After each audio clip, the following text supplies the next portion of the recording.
Exactly. Watch some of the past shows, definitely.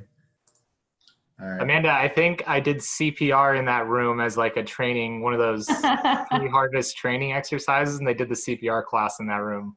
I recognize the shutters. Yeah, for PRWCA, yep. Yeah. Is that the room like right by that kind of side entrance? Yeah, rose bushes are right outside. Yep, Yeah. I did it in that same room. Yeah, I think that was like 3 years ago when you guys hosted. Yeah. Yeah, we've redecorated since. You can kind of messy, but Wowzers. yeah. That's nice. That's pretty cool. And where are you, Drew? I'm at our cottage in the Onyx Estate. We do, this is like a rental unit that people can rent out for weekends around here. It's like Nice. a apartment on top of, I don't know if you can see out the door. Probably not, but vineyard's right there. All right. Right on. We are live. Cool. We're going. And look at that. We already have 16 people on. So cool. Lots of people already joining us. Thanks everyone for joining us. So we have some of our regulars and some others also on. So excellent. Good to have you. We'll get rolling here in just a second as we see more. I see the numbers starting to click up. So give everyone a chance to get on. But cheers, you guys. Cheers. Yeah, thanks for having us. Yeah, absolutely.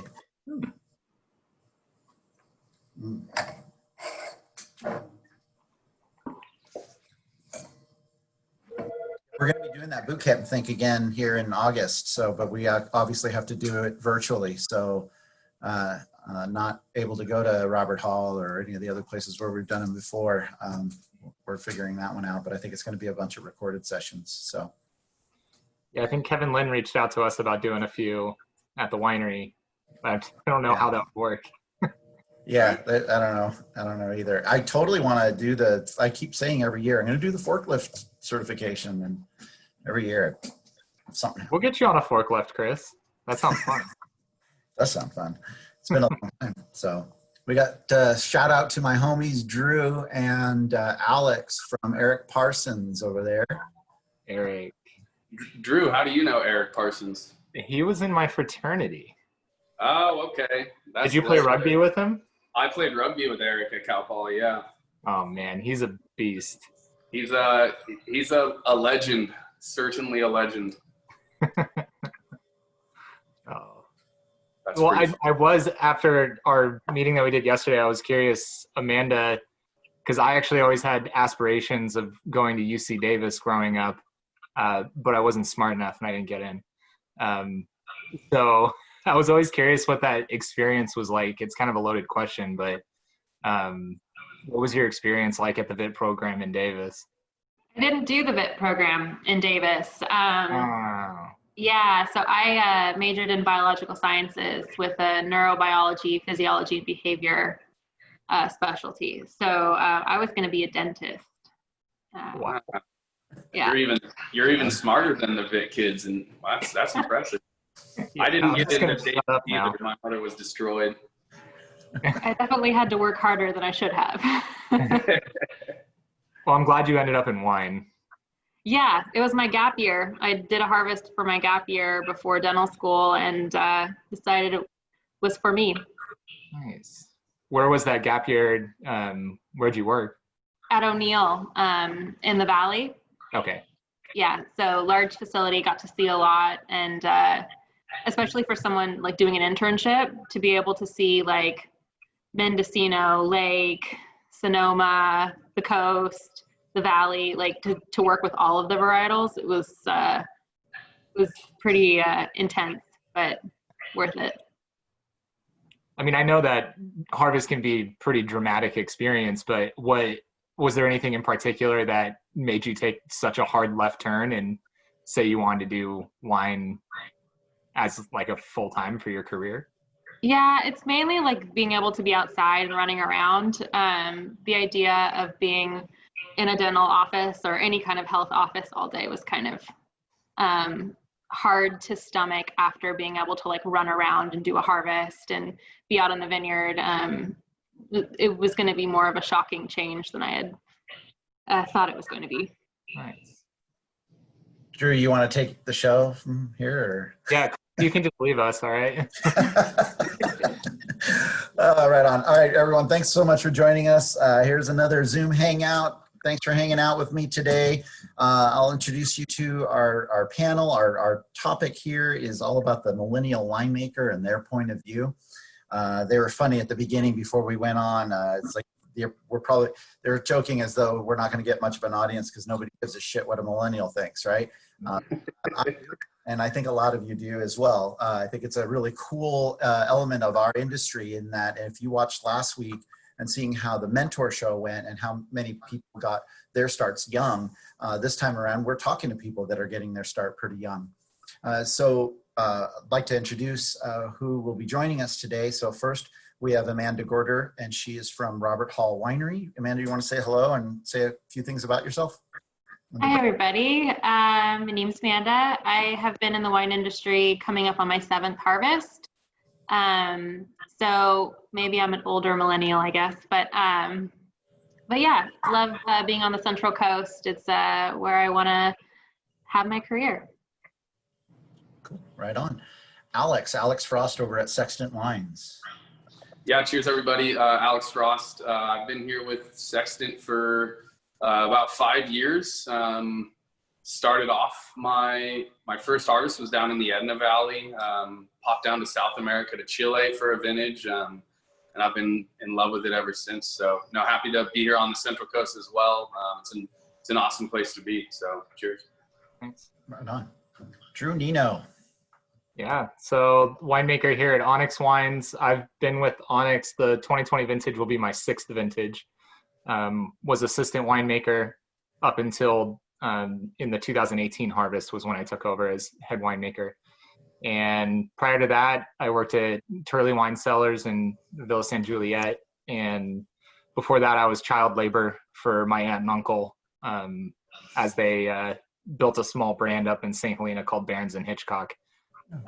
So as a small kid, just around wine all the time, and then still wanted to do it into my formidable years. Excellent. Well, thanks for joining us, everyone. So again, today's topic is all about our young winemakers in Paso. And as you can see, we've got 3 people that represent a very diverse set of brands, from very large to kind of medium size, not all that small, but small, and very different in nature, very different in their focuses, and all in different places in their trajectory. What I want to talk to these guys about is about their trajectory and what brought them into winemaking. Because as they've all said, they've have 5 years, 7 years, but all of them in their respective roles are in those roles a little under 3 years, actually, even 2 years. So they have a lot of responsibility in their roles for being such young people. And you might be wondering, I'm Gen X, right? And so for me, when it comes right down to it, and I had a friend say it so well, no generation after us is even worthy.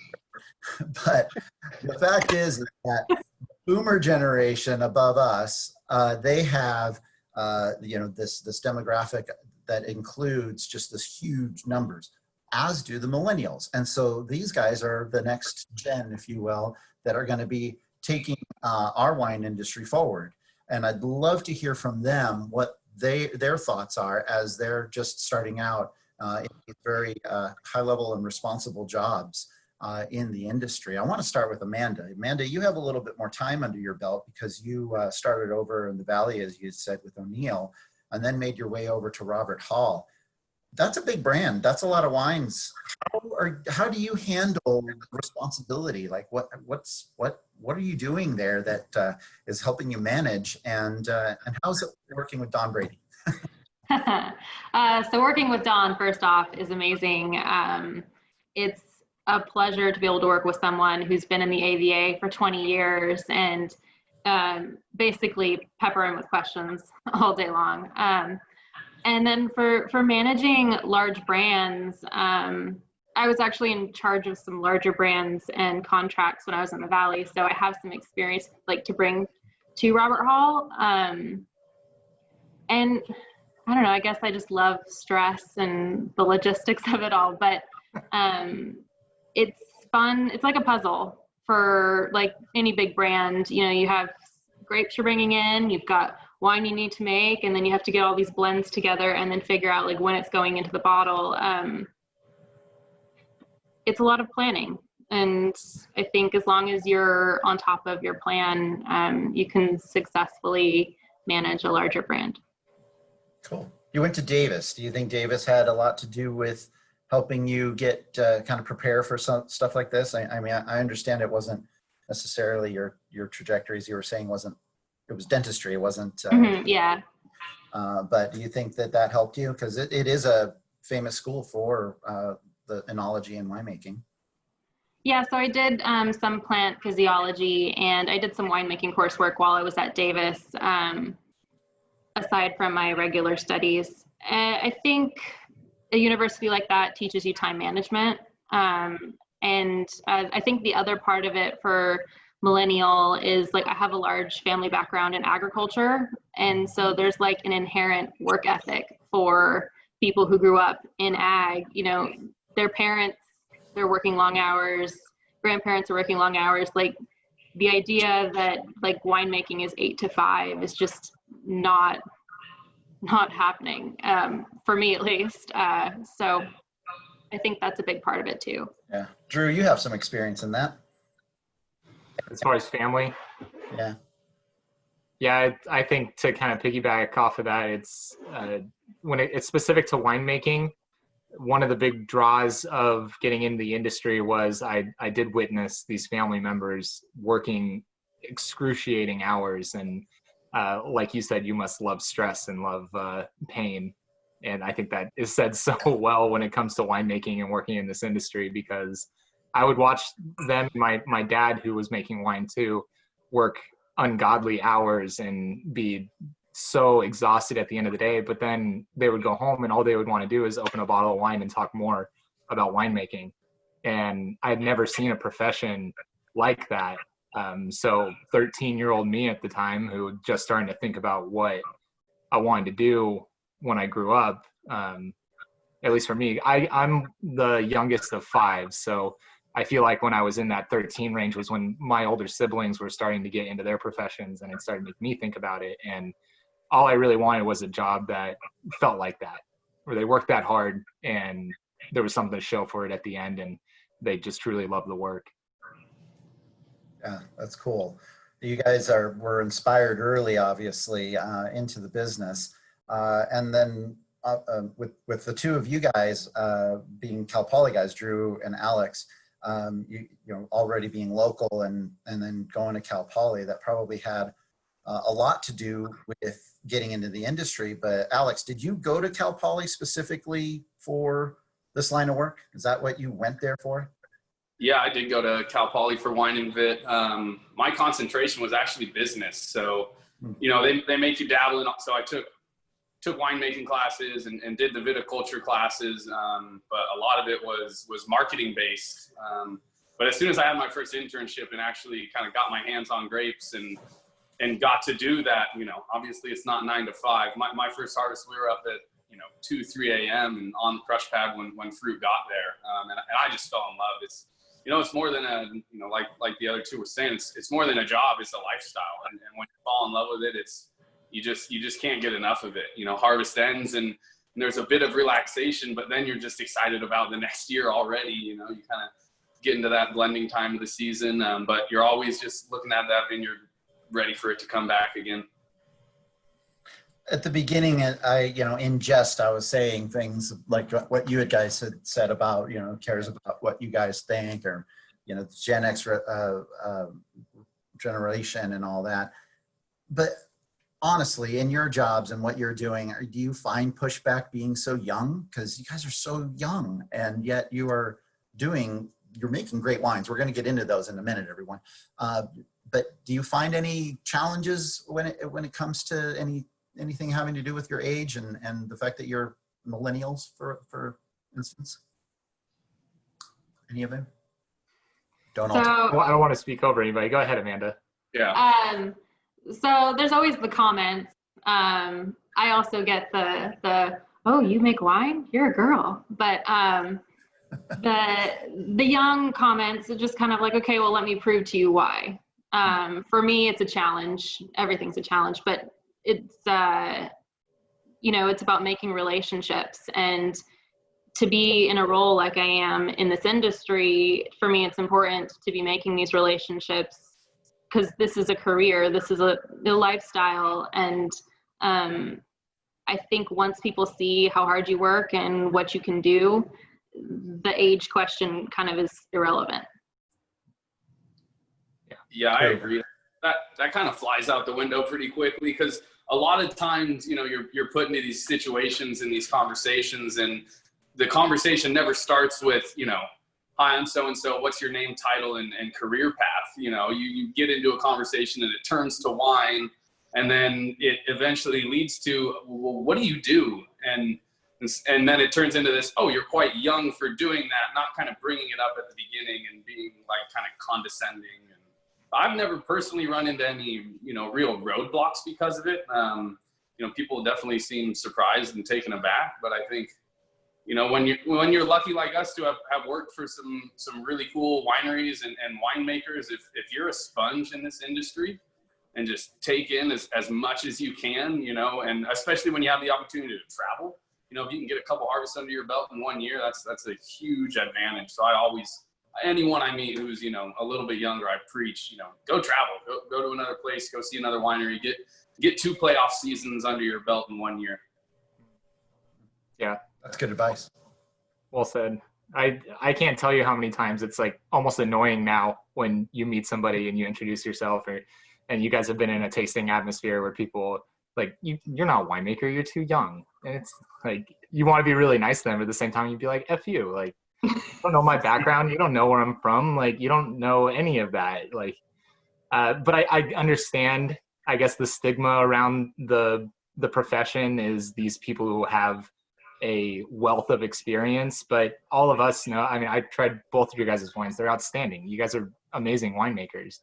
And it's not inherent talent because it's also who you've been exposed to and the people you've been able to work with. And I think all 3 of us have benefited from this really special time, and particularly Paso winemaking, where there's so much mentorship and there's so much wealth of knowledge. And this industry, this area in particular, is so giving with that information and that mentorship.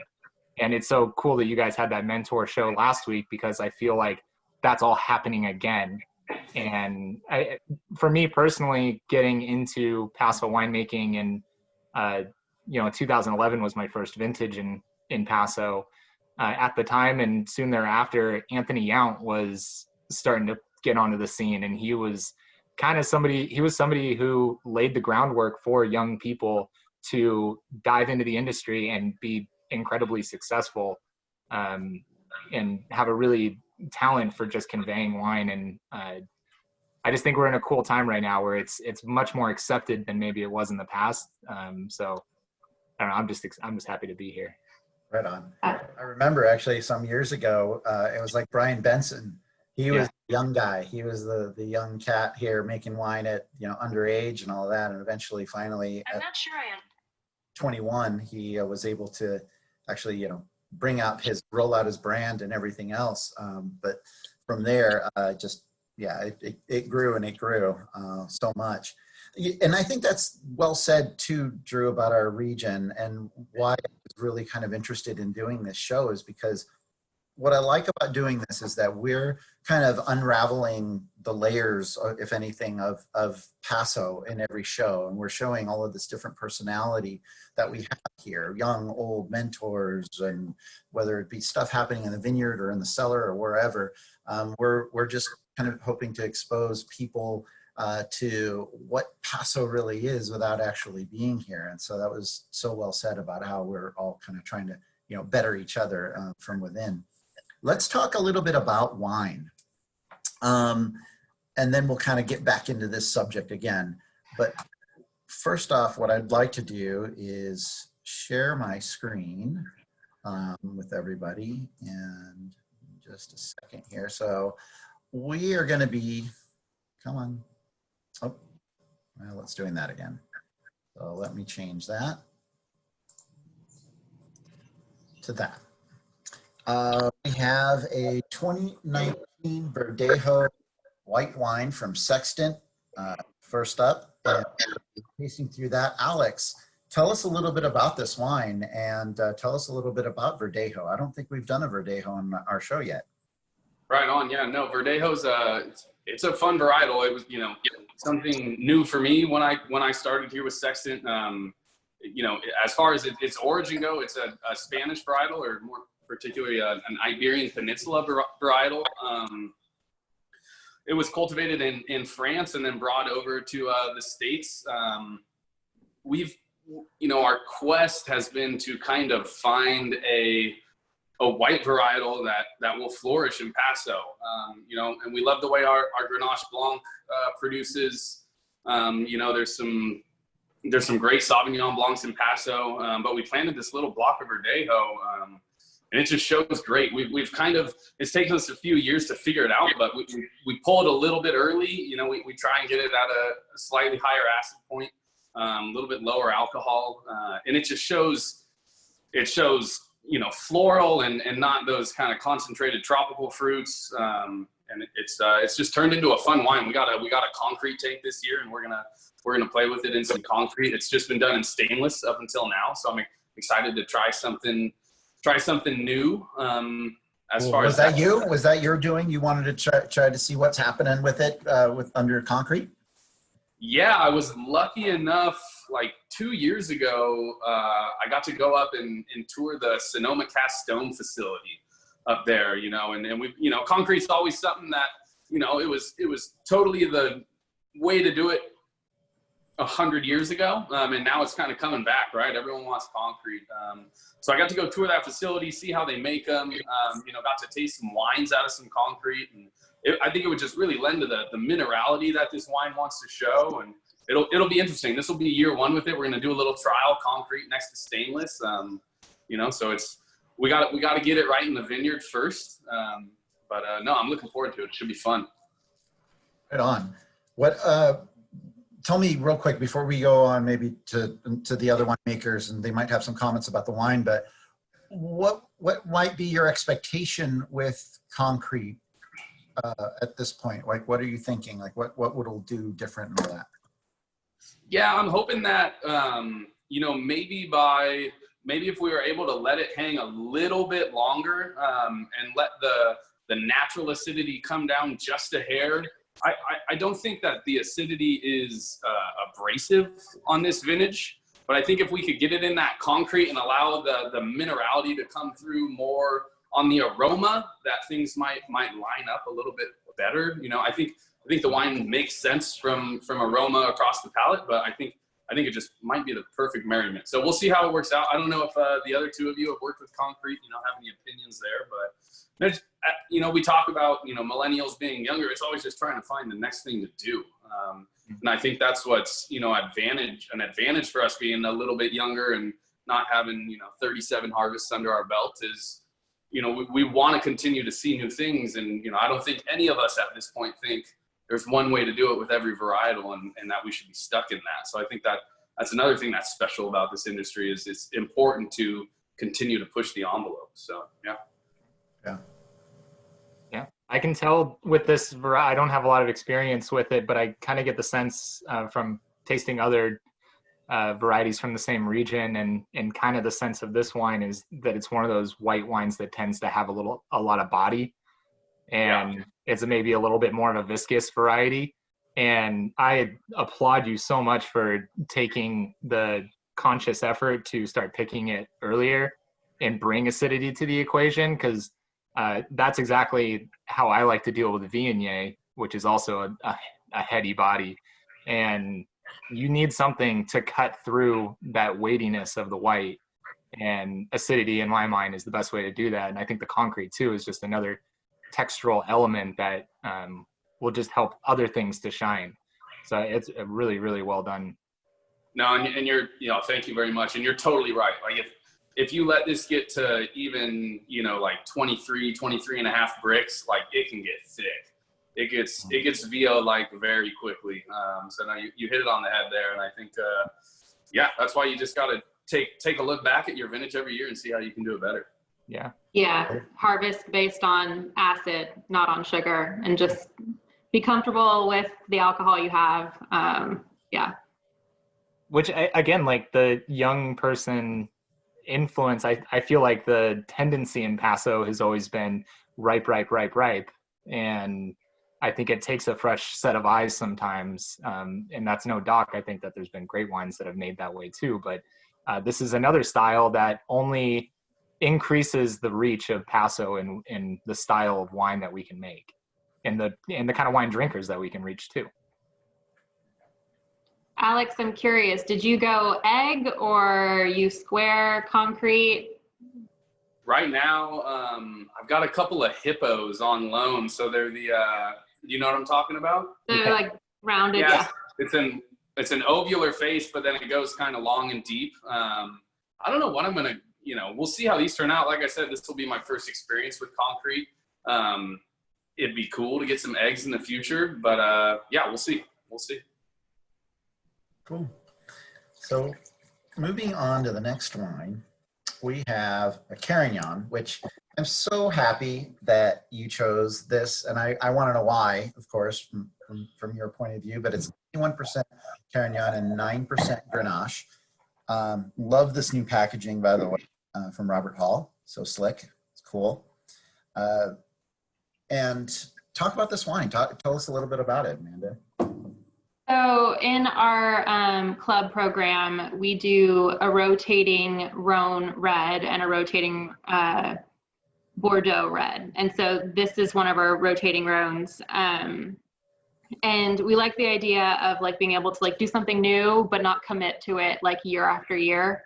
And I chose this particular because of the millennial conversation, because this variety was heavily planted in the Valley. I've actually worked with it in 2013, making like bulk red.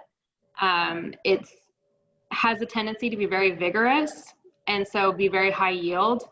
And because of that, it's kind of got like a trash grape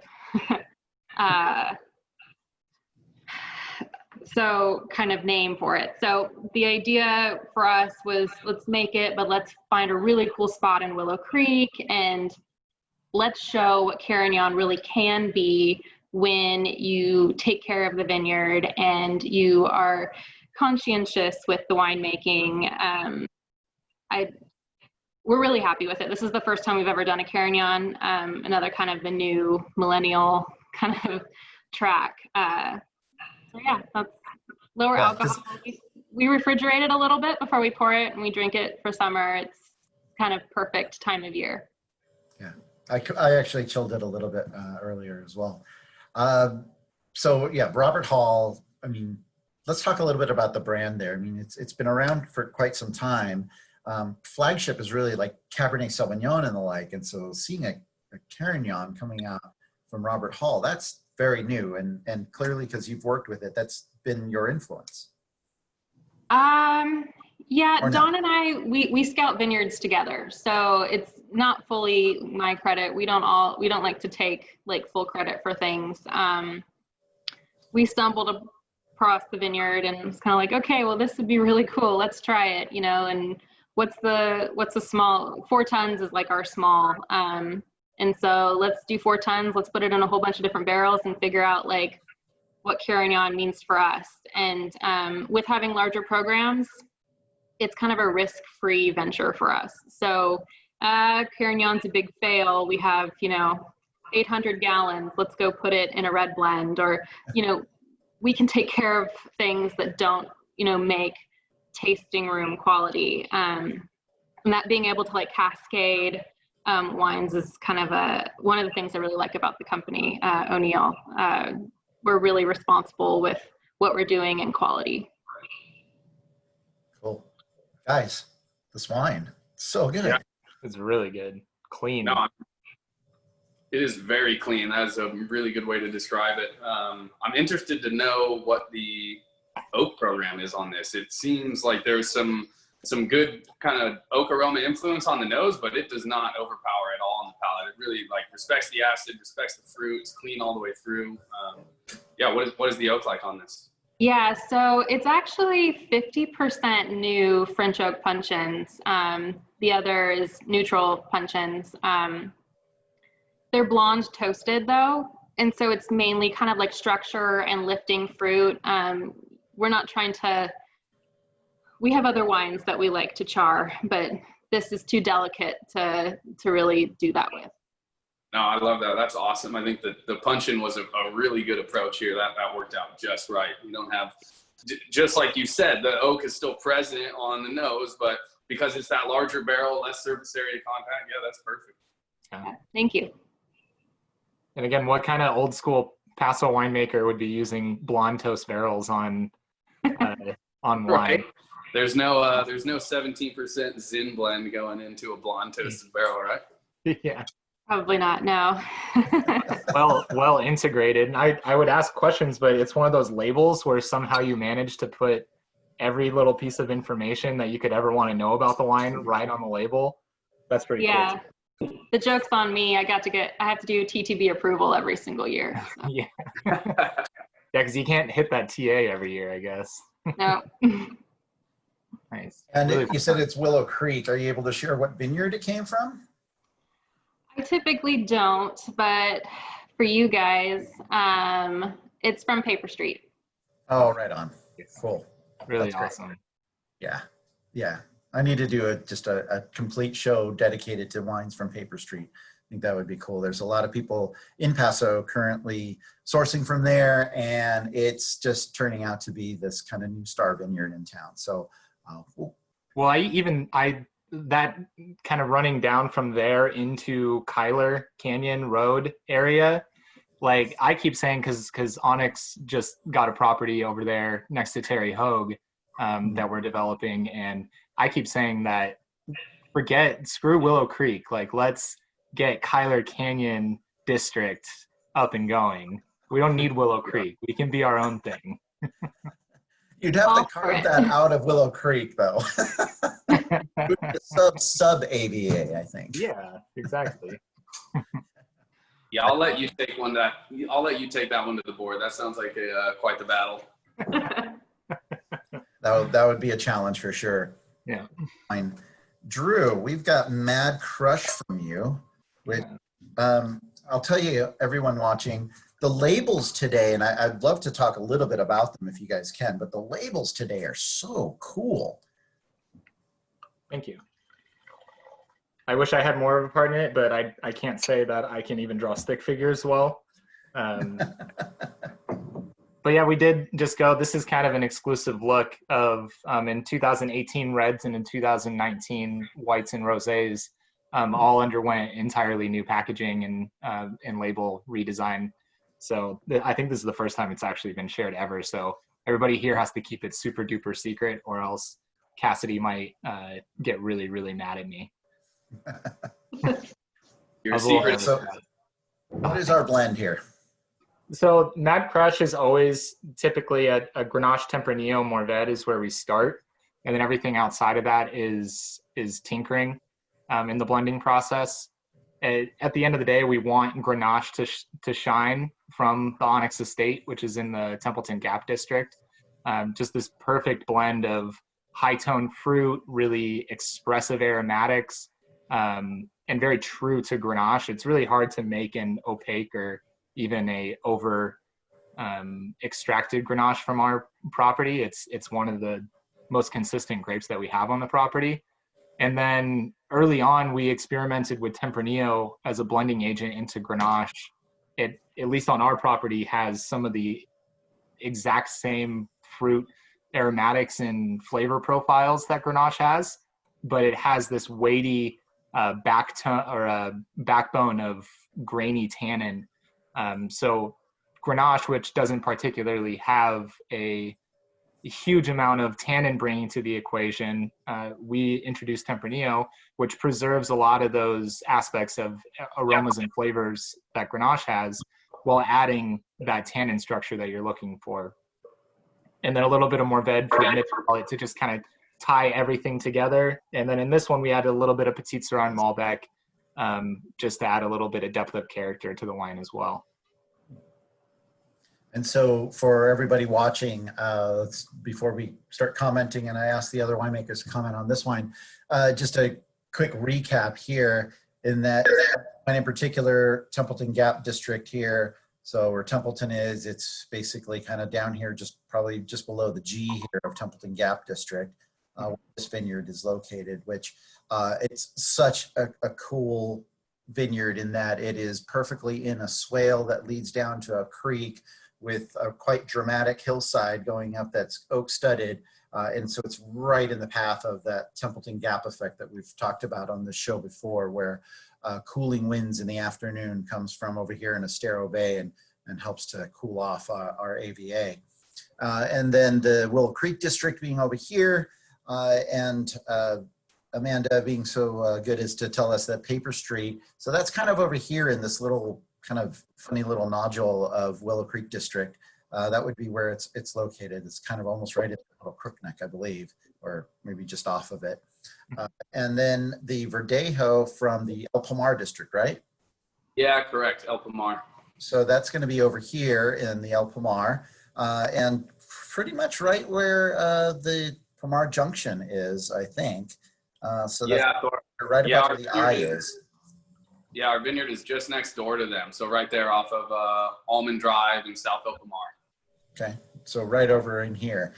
So you can see we're getting some really great and interesting flavors from around the AVA offered in these vineyards that they're just, it's cool. So wanted to make sure everybody got an idea, a little bird's eye view of where these wines are basically sourced from and the grapes themselves. So what do you guys think? This blend, for one thing, Grenache, Tempranillo, Mourvedre, awesome. But I'd love to hear winemakers' point of view on this.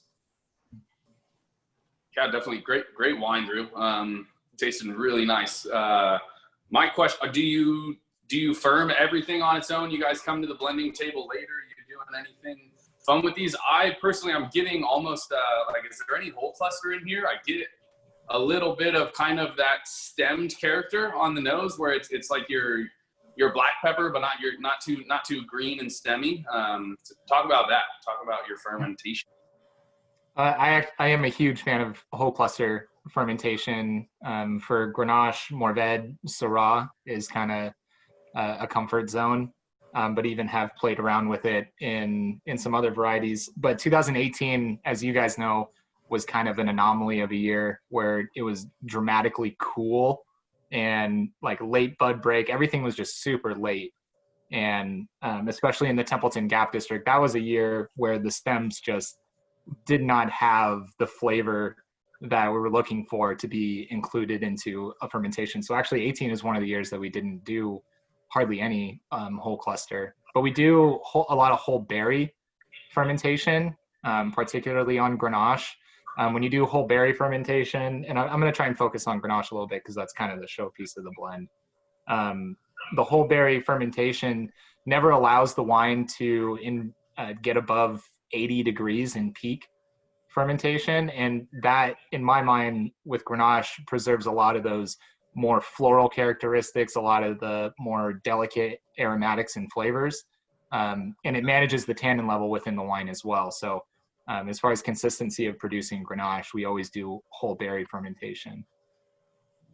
And then the blending, you're asking about the blending. We do a lot of co-fermentation as long as the timing of harvest comes together. The little bit of Malbec that's in the blend was actually because it was co-fermented with Tempranillo.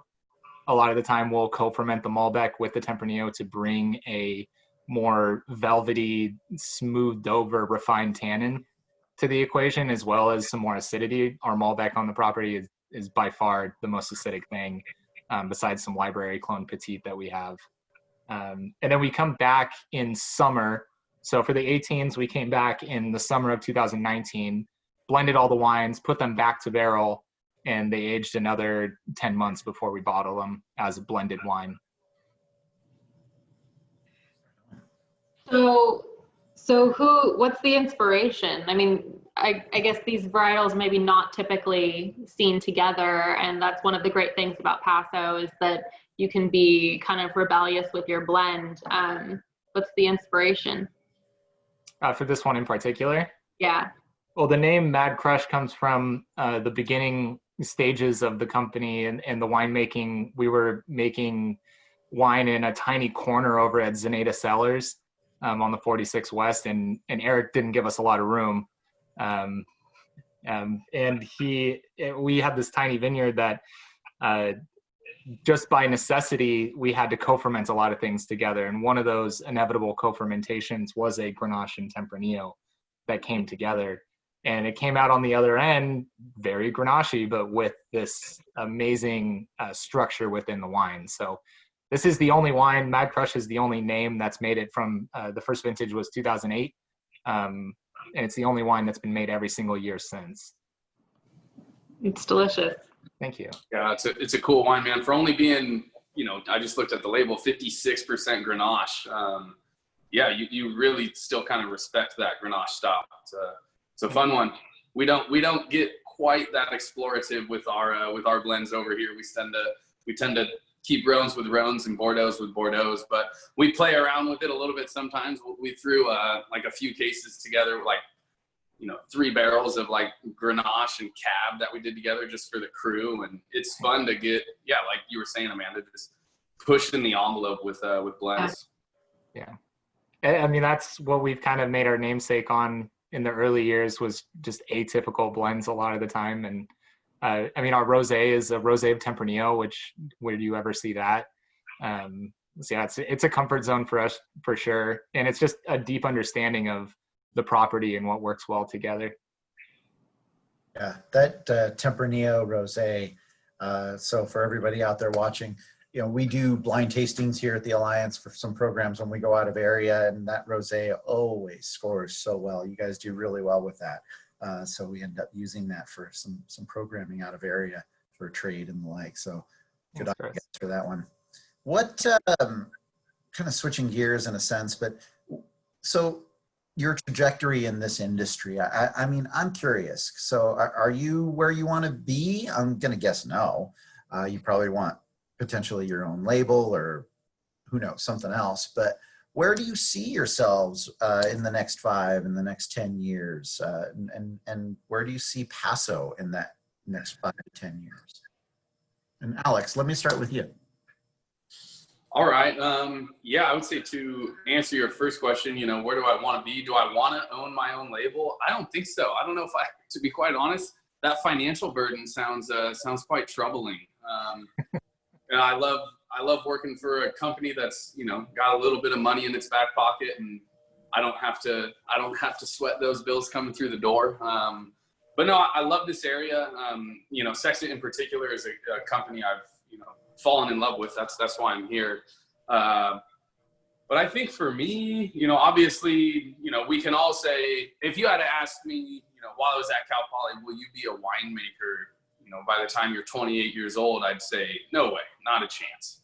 I'll probably still be, I would have told you I'd still be hopping hemisphere to hemisphere, working a harvest in Chile, and then I'd go to France, and then I'd go to Australia, and then back to the States. But no, I would say I just want to keep, kind of putting notches on the belt, become more in tune with what Paso has, not only, in our vineyards, but, spreading our arms out and finding fruit from our neighbors and figuring out what works, and just building a team here at Sextant.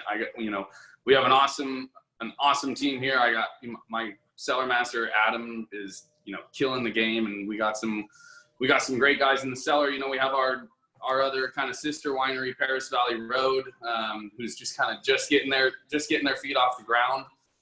So we got a long way to go. I'm looking forward to hopefully sticking around with Sextant for quite some time. We're gonna hopefully make some small changes here to kind of downsize a few things.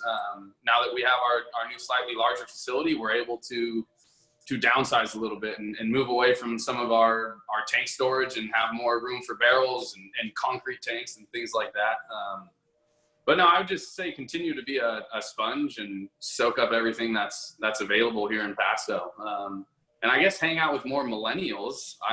It's a sin that we haven't all grabbed a beer. So once we kick COVID's ass, we'll have to all get together. Hell yeah. Right on. Amanda, how about you? Yeah. So I probably will still be a winemaker, hopefully still in the Paso AVA. I feel like you could work your whole career here and really never get to like feeling like you understand everything about this AVA. It's just so complex. I would hope that I'm in charge of a number of other brands, but also represent the Central Coast for our company, for O'Neill. I've only worked for O'Neill, so I'm obviously happy where I'm at. But yeah, I have one other brand that I manage already, and I think growing that and continuing to do smaller projects for the Central Coast and kind of cater more locally would be my hope. Yeah, that's cool. Yeah, right on. Drew, I happen to know you've got something already, and that's why I held you to the end there, already cooking. But same question to you. Well, I'm going to be a little political here because the fact of the matter is that my personal brand that you mentioned doesn't pay for acceptance into the PRWCA. So I feel like it would be very wrong. You're going to be a member though eventually. I really want to be, if you'll have us. But as it pertains to Onyx, much like Alex, there's a lot of plans in the future as it pertains to Onyx, and I feel like I just got started on this. And I also, like Alex, we just have a rock star winemaking team that I feel like it's a rarity to have a group of also young. Our assistant winemaker Lily is in her 20s, and our enologist Lauren just graduated from Cal Poly a couple years ago, and just this immense amount of talent in an age group of 20 to 30 years old. And I feel like that's so rare. And on top of that, as I mentioned, Onyx purchased a property over in Kyler Canyon on the corner of Arbor Road in Kyler. And there's plans to build a winery up there. And we have a thriving custom crush business at our Tin City location that I've been tasked with trying to figure out how all those different locations work together between Onyx production and custom crush and growing those sides. And it definitely scratches my itch of trajectory, as you say. And I feel like there's enough work for at least 5 to 10 years, if not more, within Onyx. So although I have something going on that's kind of my nut, and it's something I'm storing away for when I'm old and crotchety, and millennials aren't thought of as young little whippersnappers. I am all in on our short-term and long-term plans as far as Onyx is concerned. So yeah. I'm sticking here and seeing this one through. Well, I felt very comfortable asking you guys that question because I fully expected, or did not expect, I should say, someone to go, well, I'm going to go work, somewhere else, or because your brands are so solid. Onyx, Sextant, Robert Hall, all invested and furthering their time in the Paso Robles AVA. And a couple of you, of course, been here a little while too, Robert Hall namely. And so the investment in the long term in the Paso AVA, I mean, Robert Hall has had a lot to do with elevating the name of the Paso Robles AVA as well. And Sextant been around a while too, and the association with Sunridge Nurseries, and just so integral into who Paso is as well. And Onyx, you guys making fabulous wines and getting notoriety out there, especially good critical review, has just also elevated our brand. And so thank you guys for being on today. I really appreciate it. I want to leave it though with what's happening next for you. Now we can't have indoor tastings, and I know you're on the winemaking team and not necessarily on the hospitality team, but are you guys doing any other virtual tastings? Are you guys doing things with people as winemakers to help continue to that outreach to consumers? Let's start with Drew. What are you guys up to? Yeah, so early on in the COVID world, we sat down as a team and started to brainstorm what we could do to reach people, and what is I think the term that was thrown around a lot was what is the new normal, and what are things going to look like in 2021, and how do we start putting together the pieces now? And at the time, we started, like many people, to fall on the idea of virtual tastings. We developed little tasting kits of 2-ounce bottles that we could ship to people, and worked on a scheduling platform to get our tasting room staff in front of people. And it was just, at the time, kind of something to do while we couldn't see people in the tasting room. Well, we launched that program about 2 months ago, and we've sold over 1,300 virtual tasting kits and posted about 700 or 800 of those since that happened. So it's obviously been a driving force in our business. It's been really cool, and a different way to connect with people too from their home. And now the conversation is, virtual Onyx at home sweatpants, so you can sit and taste wine in your sweatpants. And it's just been something I never thought going into wine that we would be having conversations like this, but alas, it is our new normal. Yeah, right on. That's cool. Alex, for you, what's happening over there? Yeah, kind of on the same line. I feel like it was like that first week of closure. Carly Douglas, our marketing director, called me and said, "How do you feel about a Zoom every Thursday night?" And I was like, "What's Zoom, first of all?" So no, we did like 15 or 16 Thursdays in a row. Kind of same sort of deal. We weren't breaking them down into tasters. We were doing little 3-bottle packs. I think, our way to kind of drive people to purchase that wine, we offered like $1 shipping. So yeah, those were super successful. We did those every Thursday. And then this past month, we're kind of doling it down a little bit as, things hopefully slowly open up. So we're doing the first Thursday of every month now. We have different packs that we offer. And no, it's a fun time. It is definitely a different way to connect with people, with questions coming through chat and not right there in person, and not being able to cheers a glass and take a picture and pull samples out of the barrel right there. But no, we're going to continue to do that on Thursdays. I think I already told the marketing team I might have to bow out for that October one. I'll probably still be on the crush pad at 5:30 at night, but no, we're enjoying it. It's tough to connect right now. We got our tasting room back open down there in the Edna Valley, but we're still closed here in Paso. Hopefully in another few weeks we'll open back up. But we're definitely more of an indoor tasting room here, so it makes it a little bit tough right now. Sure. But no, we're doing the best we can. I think it's tough out there for everyone, but we just all gotta, like we said, share our ideas, and I think everyone's killed it by getting on these Zooms, and it's another way to connect. So I think I think even when things open up, we'll see that Zoom will stick around. This will be something that I think will stay. Cool. Right on. Amanda, and then after Amanda, I want to let you guys know I do have a question that came through Facebook, but Amanda, I want to start with you, and then we'll wrap up with that question because I think it's kind of a fun one. Go ahead. So our tasting room is open. We cut it back to limited hours, Thursday through Sunday, by appointment. We've always been, you can make an appointment, but you don't have to. And so that's kind of new. There's a lot of, we have a big patio. And so it wasn't a big deal when everything got moved outside.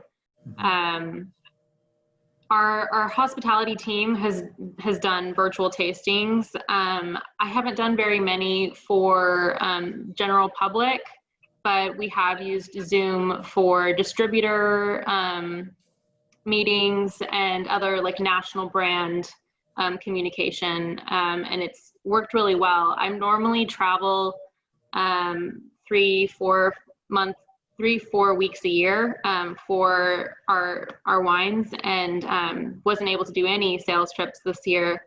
And kind of in that place, we actually recorded a podcast for Robert Hall, and are kind of doing different Zoom launches in distributors.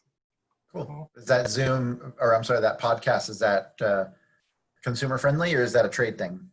It's a trade thing for now. We're kind of testing the waters. I didn't think I would enjoy it, but it was kind of interesting to have, you know, like a recorded conversation, even if it is just for like internal and for trade. You get it.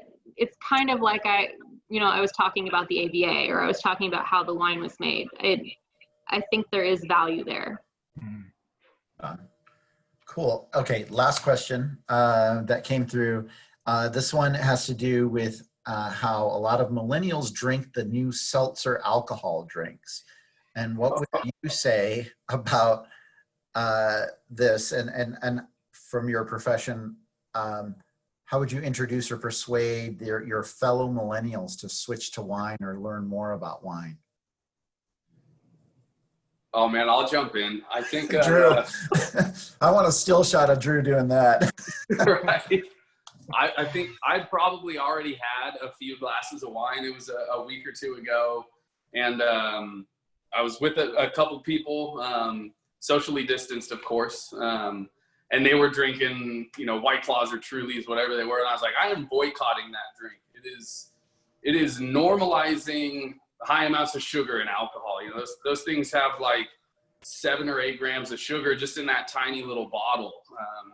So no, I definitely think it's acclimating people's palates to sugar, which, you know, bothers me a little bit. You know, coming from the wine industry, where, you know, we're so bent on, you know, is it dry, is it sweet, and, you know, a lot of us, you know, we want to be drinking drier wines. We want it to really respect the fruit, but be finished and be a true wine.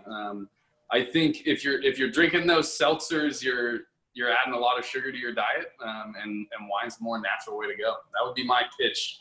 Don't normalize sugar in alcohol. Dr. Alex Frost. I love it. Yes. Cheers, everybody. Awesome. Right on. All right. You know what? We are coming up on 4 o'clock. I do not want to keep our audience or you guys any longer. I'm going to pour a little bit more wine to cheers to you guys. Thank you again. Thank you, Drew Nino from Onyx Wines, Alex Frost, Sextant, and Amanda Gorter from Robert Hall Winery. Cheers, you guys. Appreciate your time. Cheers. Cheers. Hey, you guys are very talented individuals. I'm happy to know you. I hope we get to know each other a little bit better. Alex, good luck with everything you got going on over there. And Amanda, I know you're really talented. This Carignan was amazing, and I hope you're judged by the quality of your wine and not your gender or anything else. Yeah, me too. Yeah. Cheers, Totally everybody. agree. I second that, Drew. Cheers to you guys. We'll see you. We'll see you when we can. Yeah. Good luck Right for on. Harvard, guys. Cheers. Cool. Thanks, everyone. See ya. Thanks, and Chris. Really everyone, appreciate catch it. us next week. We will be on one more again next week. We're going to be talking about technology in the vineyard and the crush pad in the winery, and that's going to be a pretty cool show to help us understand how technology comes to play in the Paso Wine region. And so do join us again. See pasowine.com for all of our future shows. We are going to have a little break there mid-August when I go on vacation. And then we'll be back with a couple of more shows. So thanks, everyone, and we'll see you next time. Cool. Cheers, Awesome. guys. Thank you.